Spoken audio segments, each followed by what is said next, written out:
Shalom mes frères, shalom mes sœurs, partout où vous vous trouvez, que la paix de notre Seigneur Jésus-Christ soit votre partage.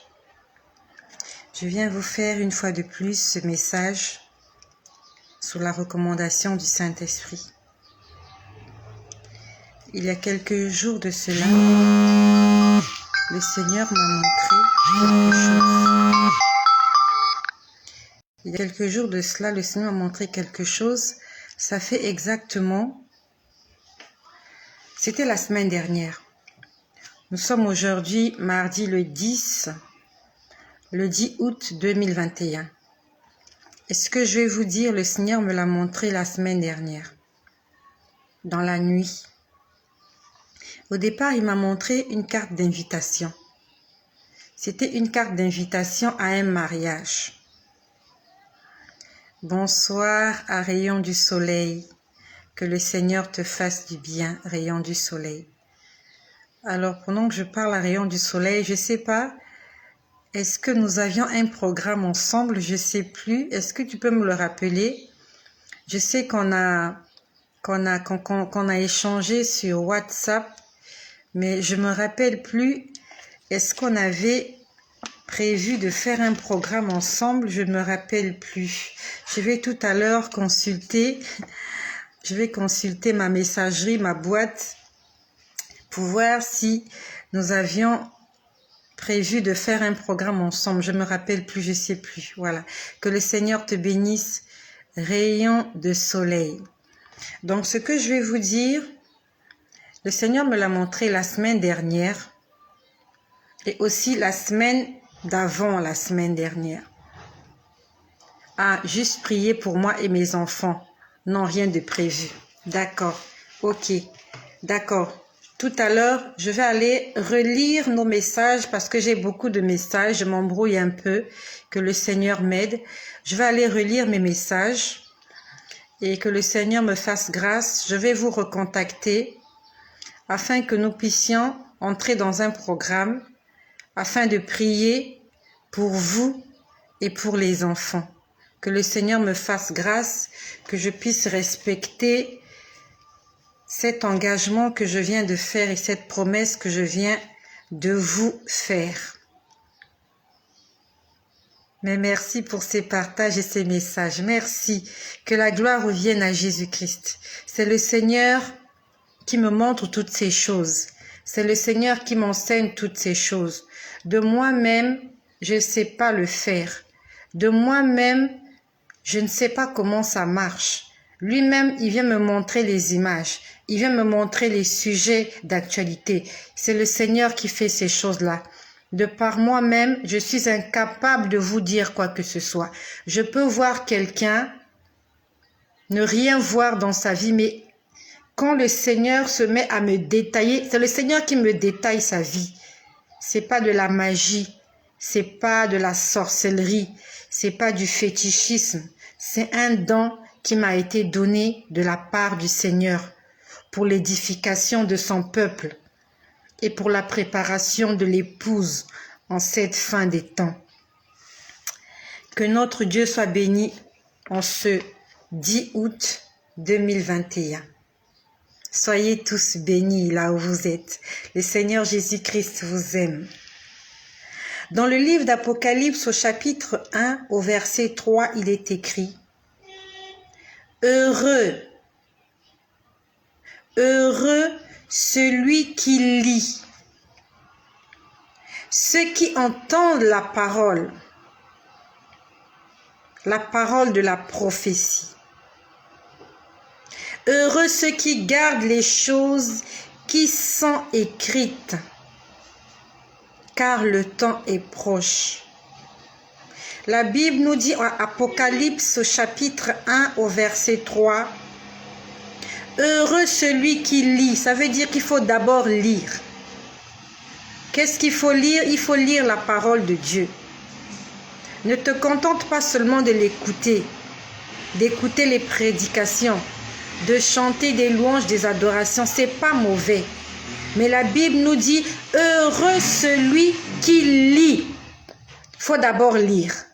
Après, il dit, ceux qui entendent les paroles de la prophétie. Tu as lu, tu as entendu les paroles de la prophétie et tu gardes ces choses dans ton cœur. Car le temps est proche. Le problème avec les chrétiens, c'est que les chrétiens n'aiment pas lire. Les chrétiens aiment entendre seulement. Les chrétiens aiment parler. Les chrétiens aiment chanter. Les chrétiens aiment danser. Ils n'aiment pas lire. Toi qui m'écoutes, la dernière fois que tu as ouvert ta Bible, c'était quand? Je sais que tu as prié ce matin. Tu as remercié le Seigneur pour la journée. Tu as chanté des louanges. Tu as adoré le Seigneur. Tu es allé sur les réseaux sociaux. Tu as entendu des prédications. Tu as fait des commentaires. Tu as fait des partages. Tu as entendu des louanges, des adorations, des musiciens chrétiens que tu aimes. Tu as liké. Tu as commenté. Tu as partagé. Est-ce que tu as lu ta Bible? Est-ce que tu as ouvert ta Bible pour lire ne fût-ce qu'un seul verset? Ne contente pas de ce que les gens te disent. Toi-même, il faut aller lire. Qu'est-ce qui est écrit dans le livre de la loi? Que dit la prophétie?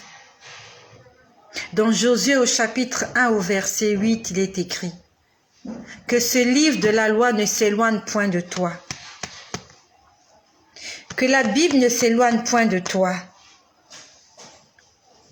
Que la parole de la prophétie ne s'éloigne point de ta bouche. Ça veut dire que tu dois la lire.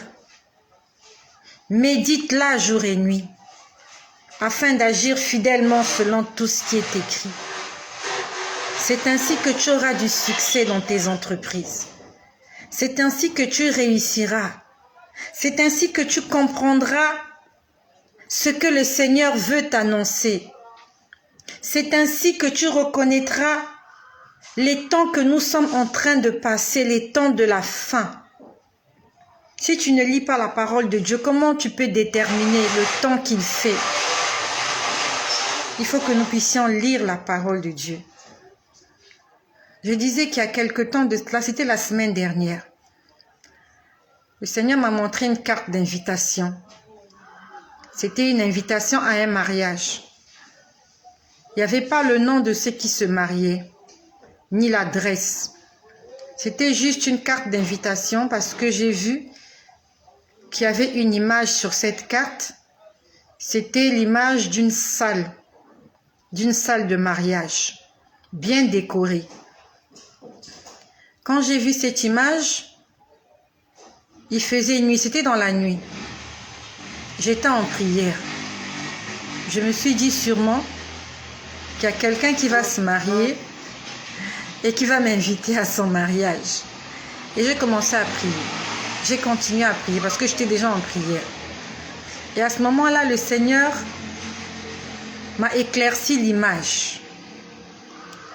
Il m'a maintenant montré, c'était plus une carte d'invitation. Je me suis retrouvée dans cette salle. C'était une très grande salle avec une très longue table. Quand je dis longue, elle est longue, la longueur. Pas la grandeur, la longueur. Une très longue table. Et je pouvais voir qu'au fond de la salle, il y avait comme une estrade. Il y avait comme un podium qui était réservé pour les mariés. C'est comme dans les salles de mariage. Les mariés sont au fond. L'endroit est bien décoré, avec de beaux rideaux, avec de belles fleurs, avec un grand fauteuil spécial pour les mariés. Et plus bas, il y avait une table, une seule table. Elle était très longue. Ça veut dire qu'il y a beaucoup d'invités à ce mariage-là. Je n'ai pas vu les mariés.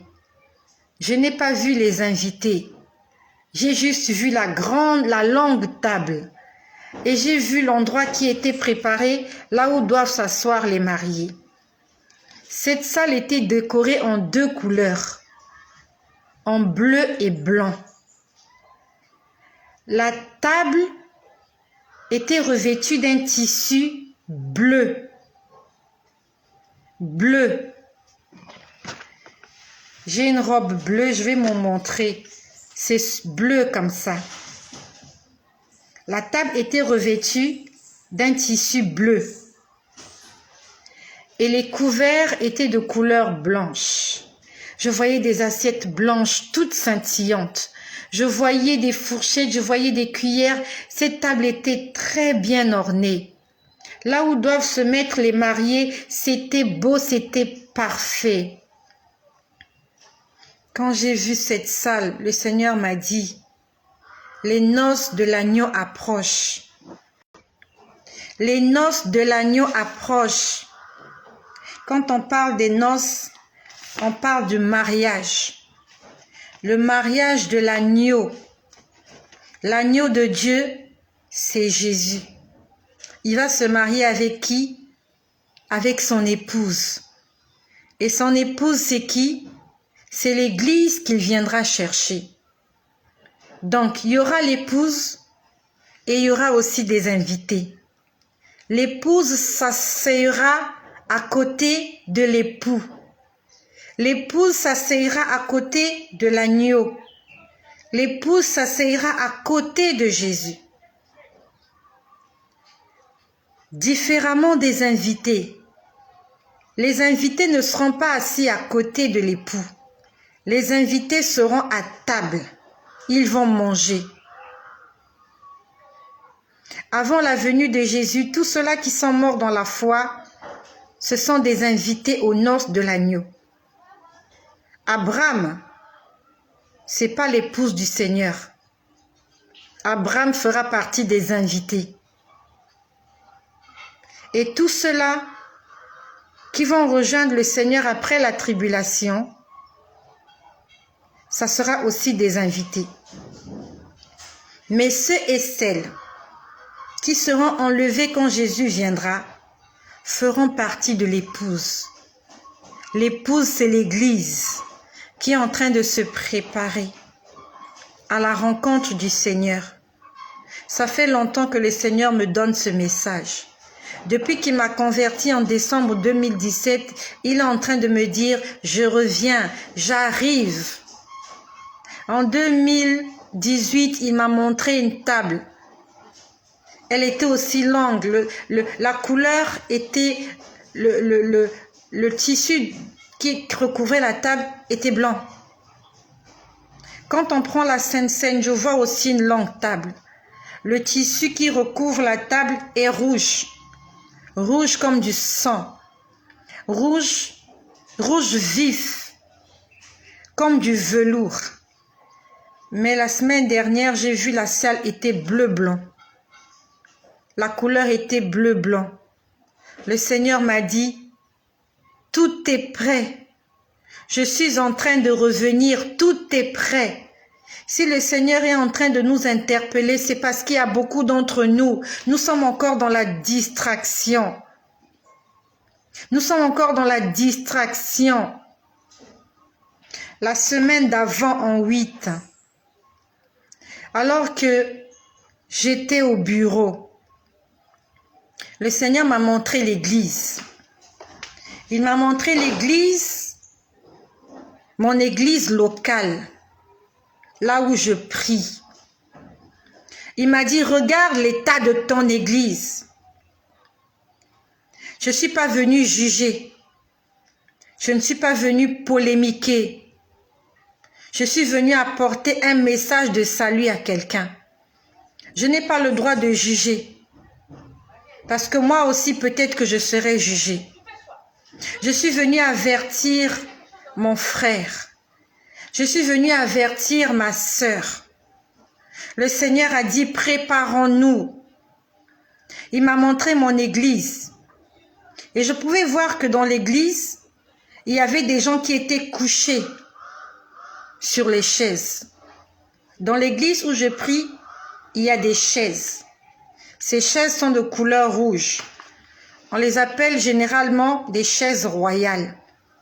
Il y avait des gens qui étaient allongés sur les chaises. Ils dormaient sur les chaises. Je te laisse imaginer combien c'est inconfortable de dormir sur une chaise. Même pendant 1 heure. C'est inconfortable. Tant que tu n'as pas encore trouvé le sommeil profond, c'est inconfortable. Et les gens étaient couchés sur les chaises en train d'attendre quelque chose. Il m'a dit, regarde l'église, le nombre de personnes qui sont en train de m'attendre. Alors que les autres, dès que le culte est fini, ils sont partis. Ça, c'est le Seigneur qui me l'explique après. Il me dit, vous êtes nombreux dans l'église. Dès que le culte est fini, vous passez à autre chose. Vous êtes partis. Votre cœur n'est plus à l'église.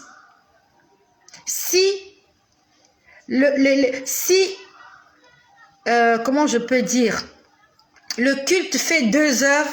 Pendant 2 heures, la personne est là, elle est concentrée. Et après le culte, elle tourne la page, elle passe à autre chose. Il m'a dit, regarde le nombre de personnes qui sont en train de m'attendre à l'église. Il n'y avait pas beaucoup de gens. Si je donne l'approximation du nombre de personnes, les gens vont être choqués. Les gens vont être choqués. Je ne vous donne pas l'approximation du pourcentage des gens que j'ai vus. C'était même pas la moitié de l'église. Des gens vont être choqués. Pourquoi les gens vont être choqués? Parce qu'ils s'imaginent qu'ils vont entrer dans le royaume des cieux avec tous les bagages, avec tous les péchés qu'ils ont. La Bible nous dit, il y a beaucoup d'appelés, mais il y a peu d'élus. Beaucoup d'appelés, peu d'élus. Dans le livre de Matthieu 7, on dit, ce ne sont pas tous ceux-là qui m'appellent Seigneur, Seigneur, qui entreront dans le royaume des cieux. Seuls ceux-là qui font la volonté de mon Père. Donc à l'église, si vous êtes 1000, ce ne sont pas ces 1000-là qui vont entrer au ciel. Si Jésus revient un dimanche, il y a des gens même, pendant le culte, Jésus va venir. Certains seront enlevés, d'autres vont rester en train de continuer à chanter et à danser et se rendre compte que certains ont disparu. Ils sont dans l'église, mais leur cœur n'est pas à l'église. Le Seigneur m'a montré les gens qui étaient allongés dans l'église où je prie. Ils n'étaient pas nombreux. Et la majorité des gens que j'ai vus, c'était des personnes adultes. C'était des personnes adultes. Il n'y avait pas beaucoup de jeunes. Je n'ai pas vu beaucoup de jeunes. Je n'ai pas intérêt à venir vous mentir. Ce que je vous dis, je lève ma main droite. Je prends le ciel à témoin. Je prends la terre à témoin. Je prends les anges à témoin. Je prends le Seigneur à témoin que ce que je vous dis, c'est la vérité. La majorité des gens que j'ai vus couchés à l'église en train d'attendre le retour du Seigneur, la majorité, c'était des personnes adultes. Il n'y avait pas beaucoup de jeunes. C'était des adultes, des personnes âgées. Quand j'ai demandé au Seigneur, mais pourquoi il y a plus de personnes âgées qui t'attendent à l'église que des jeunes? Le Seigneur m'a dit, c'est écrit dans le livre de Matthieu. Dans le livre de Matthieu au chapitre 22, il est écrit ceci. On nous parle de la parabole des noces. On nous dit que le royaume des cieux est semblable à un roi qui organise des noces pour son fils. Il envoie ses serviteurs pour appeler des invités. Et on nous dit exactement, il envoya encore des serviteurs en disant, dites aux conviés, voici j'ai préparé mon festin. Mes bœufs et mes bêtes grasses sont tués. Venez aux noces.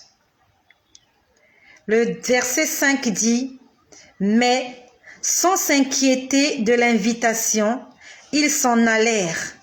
Celui-ci a son champ, celui-là a son trafic.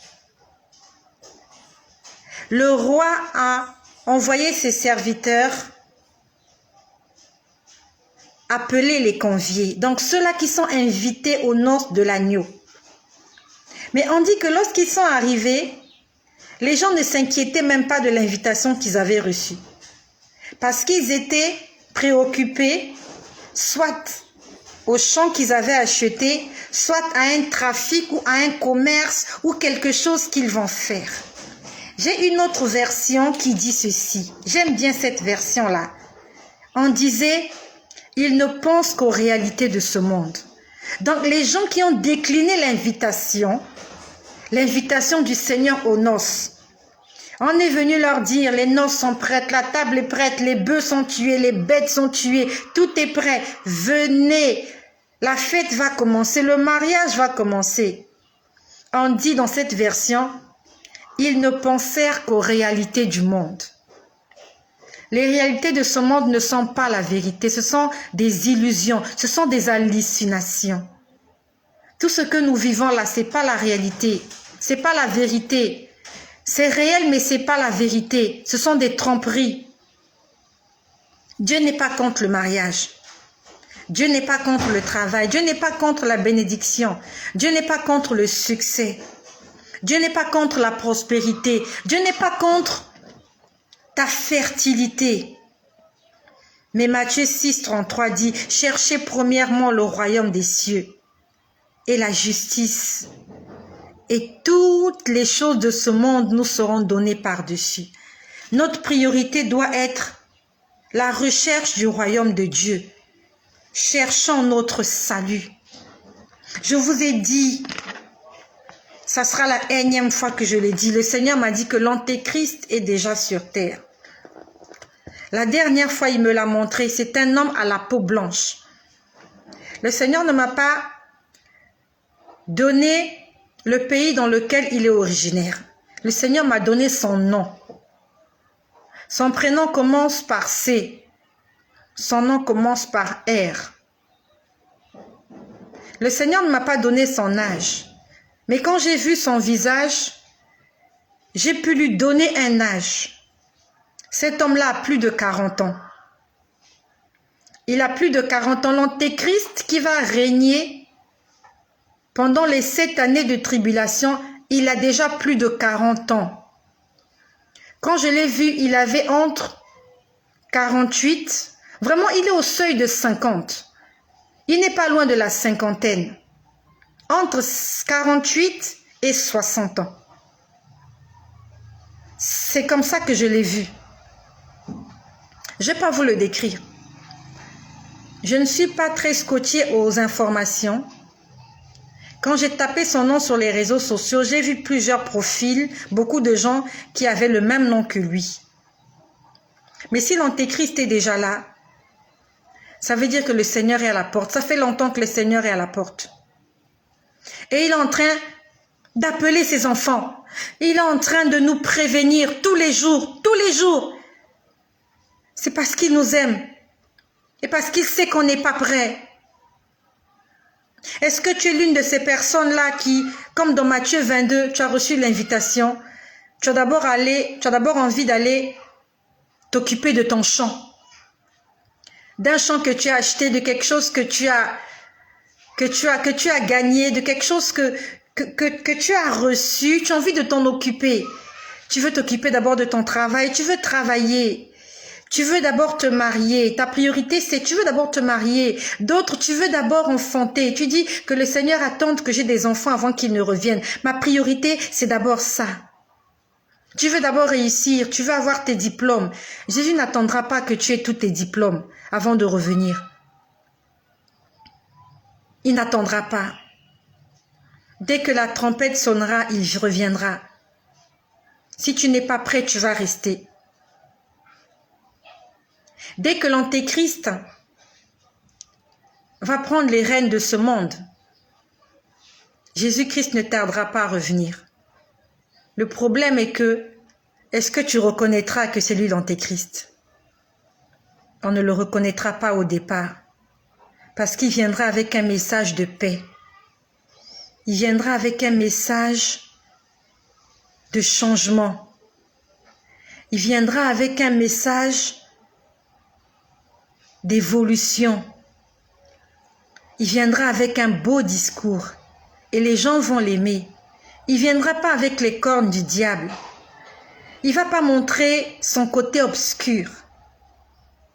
Lorsque le serpent a séduit Ève dans le jardin d'Éden, le serpent n'avait pas de cornes. Le serpent ne crachait pas du feu pour effrayer Ève, mais il lui a dit des belles paroles. Elle entendait des belles choses, des choses qu'elle aimait entendre, peut-être des choses que Adam ne lui disait pas. Et elle a tendu son oreille au serpent. Et elle a été séduite. L'antéchrist va séduire les gens. Et tu ne le reconnaîtras pas. Et alors que tu vas te laisser séduire par les discours des hommes politiques, par les gouvernements de ce monde, alors tu seras subitement étonné de voir que tu as raté l'enlèvement. Parce que tu t'es laissé séduire par les discours de ce monde, par les discours d'un homme, par les discours de ton employeur, par des choses que tu aimes sur les réseaux sociaux qui t'éloignent de Dieu. Tout à l'heure, pendant que je m'apprêtais à faire cette vidéo, le Seigneur m'a rappelé quelque chose qui m'avait montré, ça fait un moment déjà, quelque temps après ma conversion.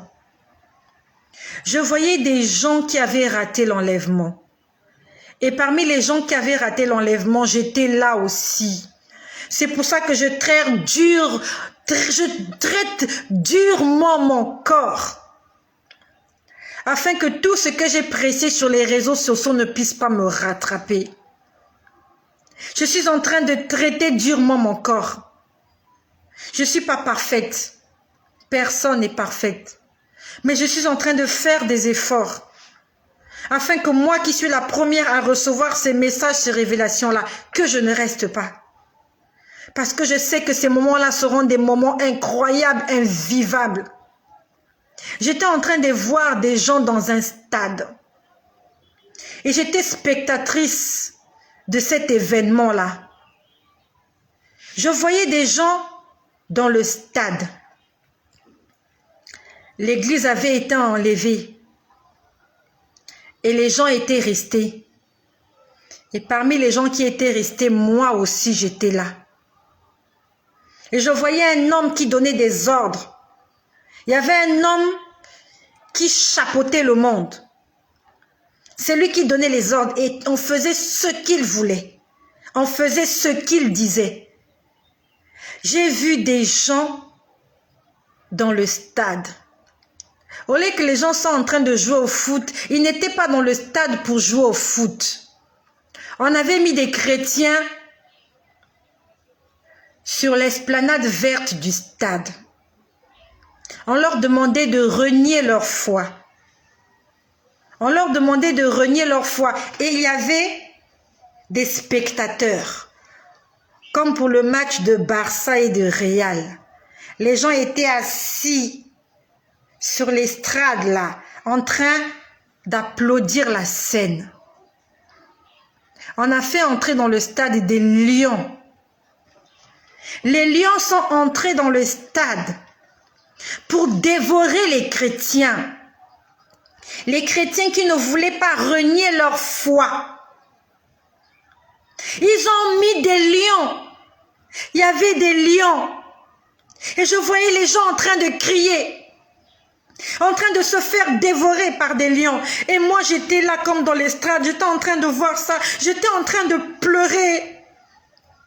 J'étais en train de pleurer. Le Seigneur me l'a rappelé tout à l'heure. J'avais oublié cette vision qu'il m'avait montrée. J'étais en train de voir ça. Je pleurais. Et je voyais cet homme-là. Tout le monde pouvait le voir. Tout le monde le voyait. Il n'y avait que lui. Il donnait des ordres. Faites ceci, faites cela. Les chrétiens étaient dans les stades, pas pour suivre le foot, pas pour regarder le catch, pas pour assister à un match de hockey ou de je sais pas moi, ou de basketball, non. Les chrétiens étaient jetés dans les stades pour être dévorés par des lions. J'étais en train de pleurer. J'étais en train de pleurer, j'étais en train de regretter pourquoi j'ai raté l'enlèvement. Et j'étais en train de me poser la question de savoir, est-ce que je pourrais ne pas régner le Christ par rapport à ce que je vois. Je ne sais pas si tu as déjà vu quelqu'un se faire dévorer par un lion. Je ne sais pas. Moi, je n'ai vu ça que dans les films. Et même quand tu vois dans les films, c'est pas beau à voir. Déjà, le chien du voisin, là, t'effraie. Il y a plusieurs d'entre nous, quand on voit un cafard à la maison, on panique. Beaucoup de gens n'arrivent même pas à côtoyer les araignées. Une araignée, tu l'écrases avec une paire de chaussures. Mais il y a beaucoup de gens, dès qu'il y a une araignée à la maison, elle ne peut pas dormir à la maison. D'autres, même quand il y a une souris, tant qu'elle n'a pas tué la souris, elle ne peut pas dormir. Là, on ne parle pas de cafard. On ne parle pas de chien. On ne parle pas d'araignée. On ne parle pas de souris. On ne parle pas de rat. On ne parle pas de chat.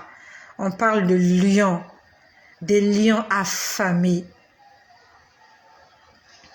Aujourd'hui, le Seigneur est encore en train de nous interpeller. Il n'y a pas beaucoup de gens qui attendent le retour du Christ parce qu'ils sont préoccupés par les choses de ce monde. Le Seigneur t'envoie une invitation aujourd'hui, une énième invitation. Prépare-toi. Il faut que tu saches que tout le monde à l'église ne partira pas. Le Seigneur l'a déjà dit. Et ça sera ainsi. Mais toi et moi, nous devons tout faire. Nous devons tout faire pour ne pas rater l'enlèvement. Ça sera pas des bons moments. Ça sera horrible. Parce que le diable va se manifester en toute quiétude. Sans inquiétude. Et il va en profiter. Il va sérieusement en profiter. Aujourd'hui, il n'arrive pas à t'atteindre parce que les anges du Seigneur veillent sur toi. Aujourd'hui, il n'arrive pas à anéantir l'Église parce que le Saint-Esprit est encore là en train de se manifester. Quand le Saint-Esprit sera parti avec l'épouse, quand les anges seront partis avec l'épouse, il n'y aura plus d'anges sur la terre. Il n'y aura plus de Saint-Esprit sur la terre. Les hommes seront livrés au diable. Les hommes seront livrés à Satan. Les hommes seront sous le contrôle de l'Antéchrist, le fils du diable. Et ça va se passer très bientôt. Très bientôt. Et le Seigneur m'a dit que je serai témoin de ces choses. Que quand l'Antéchrist va se manifester, moi je serai encore sur terre. Je ne sais pas quel âge tu as. Moi j'ai dépassé la quarantaine. J'ai dépassé la quarantaine. Je n'ai pas honte de dire mon âge. Le 23 de ce mois-ci, j'aurai 43 ans. Je n'ai pas honte. Je sais que toi qui m'écoutes, tu n'as pas envie de vieillir. Mais tu ne peux pas échapper à la vieillesse. Ça va te rattraper. Tu as peut-être 20 ans, tu as 30 ans. Un jour, tu en auras 40. Ce n'est pas une honte pour moi. Mais c'est une fierté. Parce qu'il y a des femmes qui n'ont pas atteint cet âge. Il y a des gens qui n'ont pas atteint 43 ans.